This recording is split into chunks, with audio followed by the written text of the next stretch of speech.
Hi guys, my name is Wilson. So today I'm going to present a case study on ammonia suppression in shrimp farm using AquaCal.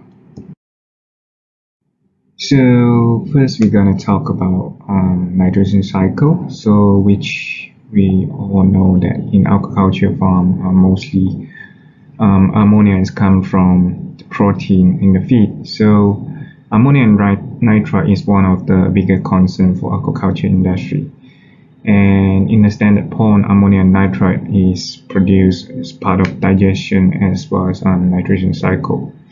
So most of the farmers are pretty well aware that ammonia and nitrate should be controlled in order to have good productivity. So what is the safe level? Ammonia should be controlled below less than 0.2 ppm. This is for early culture stage. But if you have a bigger crops in your pond, it will tolerate as well as depending on the species like fish. So today we're going to talk on shrimp. So bigger shrimp, you might have higher tolerance. As well, the salinity will affect the toxicity of the ammonia and nitrate. So ammonia is converted to nitrite via nitrification cycle in an aerobic condition. In the water phase, if you don't control ammonia, you will have high nitrite in the later stage as well when the bacteria nitrify the ammonia in the later stage. So nitrite is another important parameter you should look at. So some of the factors can cause toxicity to your shrimp. And as I mentioned just now, salinity might be helping to reduce the toxicity of the nitrate. So the ideal concentration for nitrate is probably less than 1 or 1 less than 1, which prefer 0.2 to 0.5 ppm. So you have kind of symptom that for example red body and loose shell. This is some indication that you have high nitrate in your pond. So this is some picture showing that some dead shrimp in pond. So we're gonna talk about AquaCal. So what is AquaCal? AquaCal is magnesium hydroxide, which high surface magnesium hydroxide. As you can see over here, the picture, you have sort of very porous surface. We call it honeycomb structure. So using this AquaCal's magnesium hydroxide, you can have Struve reaction, which magnesium hydroxide will absorb the ammonia and phosphate in the water table to form Struve. So in order to form Struve, you need to have pH of 10. But by raising that pH in your pond, you harm the crops.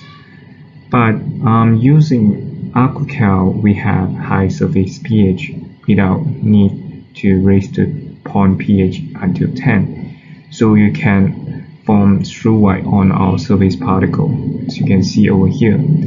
If you have higher surface area, you have a high surface pH on that one. So this product is being developed for aquaculture industry, especially for shrimp pond. It's been commercialized in South Asia for 5 years and is mainly adopted in shrimp farming for Waname and Monodon.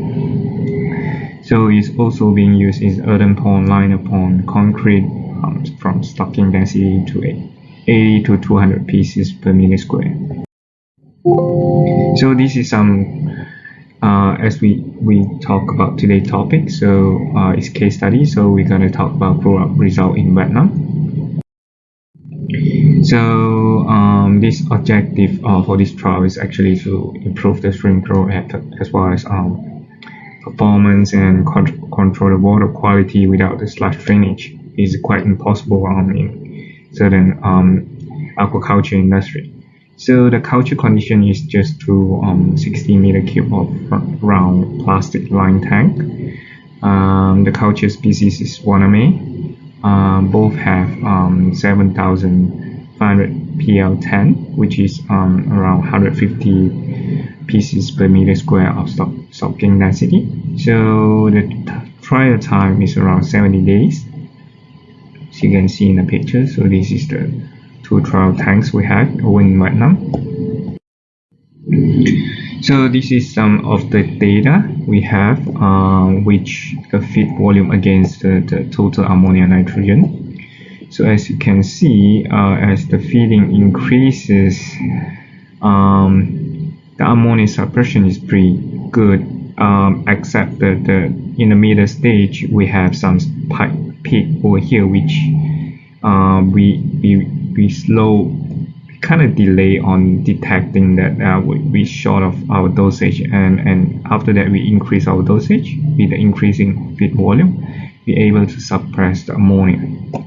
So we have two tanks, which we sort of think we don't have any point if we do the pond without sludge drainage as a control, because then the shrimp won't be surviving. So we just to replicate to sort of make our data stronger. So two of these conditions is the same size, same pond, same stocking density, water exchange rate, as well as without siphon sludge. So after using alcohol, we have better pH stability. So if you can see, tank 1 and tank 2, we have almost remain pH around 8 throughout the whole crops for 70 days. This is outdoor. So also we have better alkalinity control with very low dosage of the mineral required. Yeah, so the alkalinity was maintained around 120 or 150 mark range for better pH buffering. So this is after harvest, we have quite clear the pond bottom. So you can see those kind of sandy texture is actually true white. When it's dry, it will kind of be lighter in color. So this is all true white in the pond bottom. The water is quite clear, and we don't have any organic smell or hydrogen sulfide detected. So the trial result for this, for 70 days, we have achieved around 93 to 97 survival rate. The FCR is around 1.1 to 1.0. The total harvest for 2 ponds is 82 kilo, and we have 7 times water exchange without any sludge drainage throughout the process. So this is another case study over in Malaysia for liner pond. Culture species is Waname. So the culture condition is 4,000 meter cube of a 4,000 meter square of liner pond. Species Waname, stocking density around 138 pieces per meter square. So trial times are around 90 plus days. So this is again the same data analysis. We have TAN total ammonia nitrogen or ammonium against feed volume. So as you can see over here, by increasing the feed, ammonia suppression is almost the same, but if you see over here and over here, we have higher volume because we have higher survival rate.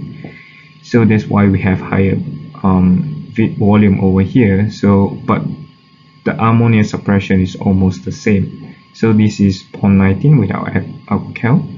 So this is pond 17 with alcohol. So you can see the ammonia suppression for alcohol is quite significant with more feed input. Yeah. So this two pond also have exact same condition. The only difference is with or without alcohol. Same docking density, same pond size, water exchange rate, slash siphon frequency. This one they did slash siphoning. Yeah, and same program use as well. So last but not least, how should we use in case the shrimp farmer want to use the AquaCal in their pond treatment?